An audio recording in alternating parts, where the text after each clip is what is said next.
Mon Seigneur et mon Dieu, je crois fermement que tu es ici, que tu me vois, que tu m'entends. Je t'adore avec profonde révérence. Je te demande le pardon de mes péchés et la grâce de faire avec profit ce moment de prière.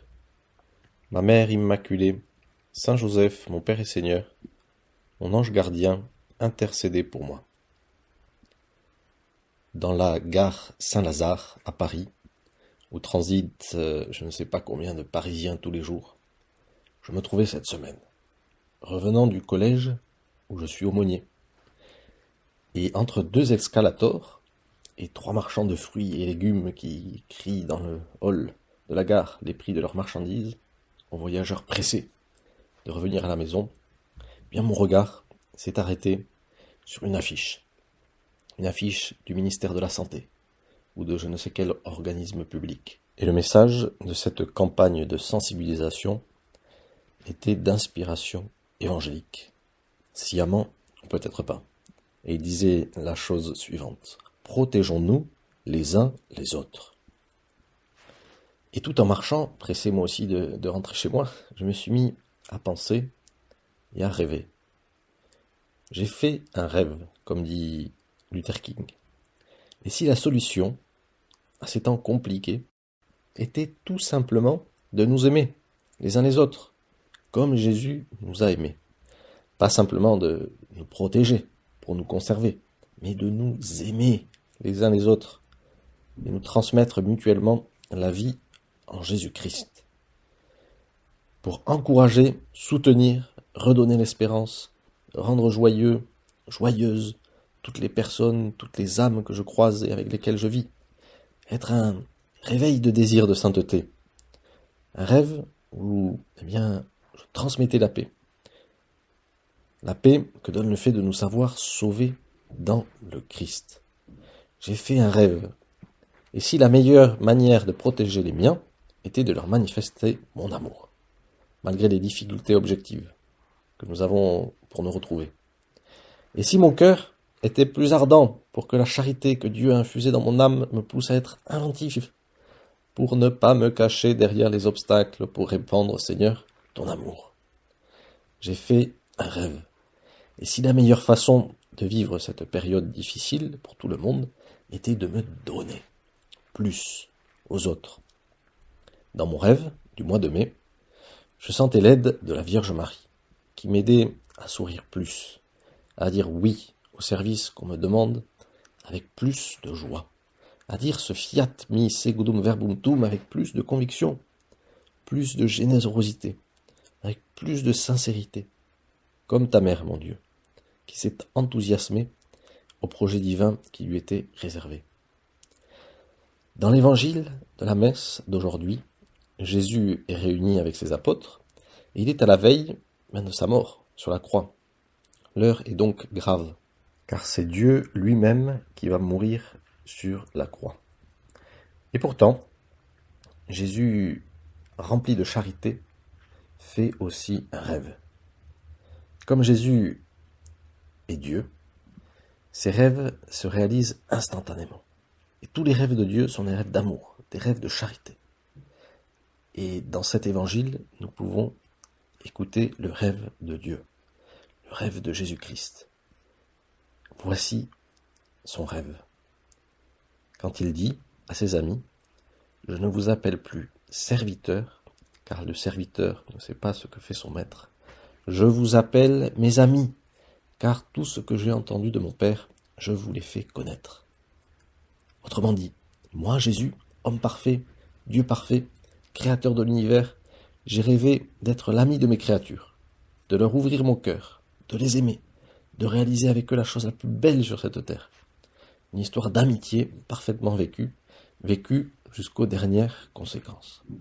Non seulement Jésus nous partage ce rêve, mais il nous invite aussi à y entrer. Son invitation, voici comment il la formule. C'est quand il invite, dans ce même évangile, aujourd'hui, à nous aimer les uns les autres, comme lui nous a aimés. Mon commandement, le voici: aimez-vous les uns les autres, comme je vous ai aimés. Il n'y a pas de plus grand amour que de donner sa vie pour ceux qu'on aime. Alors comment, Seigneur, entrer dans tes rêves? Il n'y a rien de plus facile. en activant finalement cet élixir divin qui nous a été donné de boire le jour de notre baptême. Et cet élixir, c'est la charité. La charité que l'Esprit Saint a répandue dans notre cœur.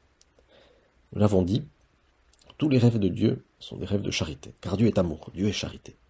Et nous pouvons entrer dans ce rêve, nous-mêmes, en vivant de charité, en répandant la charité que nous avons répandue dans notre cœur à l'extérieur, vers les êtres que nous croisons, vers les êtres avec qui nous vivons. Tout a commencé par ce rêve de Dieu, ce rêve qu'il avait de nous montrer son amour et que Jésus réalise aujourd'hui. Maintenant, ce rêve est si puissant qu'il nous embarque. Il nous embarque pour peu que nous montrions notre accord, que nous exercions notre liberté en ce sens, en disant oui Seigneur, bien je veux à mon tour répandre cette charité que j'ai dans mon cœur. Il s'agit de nous aimer les uns les autres, comme Jésus nous a aimés. Pas de nous supporter, pas de simplement vivre ensemble, pas de cohabiter pacifiquement, ou de simplement, comme le disait ce message, nous protéger les uns les autres. Non, il s'agit de nous aimer les uns les autres, comme Jésus nous a aimés. C'est-à-dire en étant humble, en obéissant, en n'étant pas présomptueux, en ayant cette inventivité de la charité qui franchit tous les obstacles, qui a permis à Jésus de gagner l'amitié des âmes aussi différentes entre elles que celles de Matthieu, Marie-Madeleine, Pierre, les disciples, Paul, Marc. Une fois que nous avons bien ce désir, Seigneur, bien d'appliquer cette même charité envers tout le monde, bien nous aurons comme un regard tout-puissant, un regard qui répand autour de lui l'amour, la charité. Pas la charité dont est capable simplement notre petit cœur humain, la charité que l'Esprit Saint a répandue dans nos cœurs. Ce regard que nous allons obtenir petit à petit en vivant de charité, fera que nous aurons toujours une approche bienveillante sur les gens qui nous entourent. Un regard bienveillant. C'est cela la charité au fond. Un regard bienveillant. On raconte dans le beau livre Émessé de l'abbé Marc Vaillot une petite histoire d'un touriste qui arrive dans un village et il croise un monsieur et il demande à ce monsieur quels sont les types de personnes qui vivent dans ce village.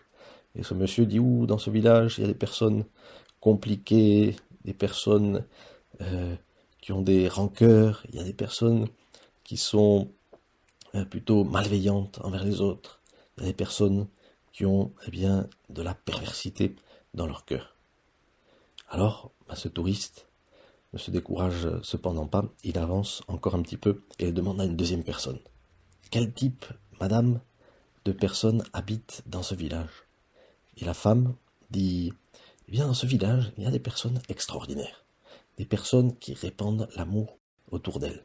Il y a des personnes qui vivent de charité, il y a des personnes aux qualités extraordinaires, des reflets de toutes les qualités de Dieu.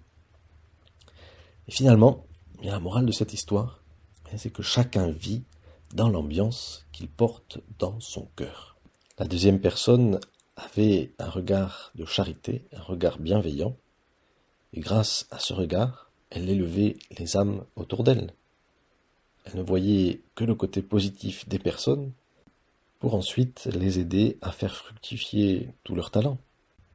C'est cela, le pouvoir de la charité. Si j'ai la charité, si je me sais aimer et sauvé par toi, mon Dieu, je transmettrai autour de moi aussi ce regard bienveillant. Car si tu m'as pardonné, je peux pardonner. Si tu as compris, je peux comprendre. Si tu as excusé, je peux excuser. Si tu as accueilli toutes les âmes, moi aussi, Seigneur, par cette charité que tu as répandue dans mon cœur, je peux aussi accueillir toutes les âmes. Alors merci, Seigneur, pour ce rêve que tu as partagé avec nous, pour ce rêve de Dieu ton Père que tu as accompli en nous appelant tes amis. Aide-moi, mon Dieu, à entrer aussi dans ce rêve en vivant de charité, pour que ce rêve que nous avons fait durant ce moment de prière puisse devenir réalité. Je te remercie, mon Dieu, des bonnes résolutions, des actes d'amour et des inspirations que tu m'as communiquées dans cette méditation. Je te demande de m'aider à les mettre en pratique. Ma Mère Immaculée, Saint Joseph, mon Père et Seigneur, mon ange gardien, intercédez pour moi.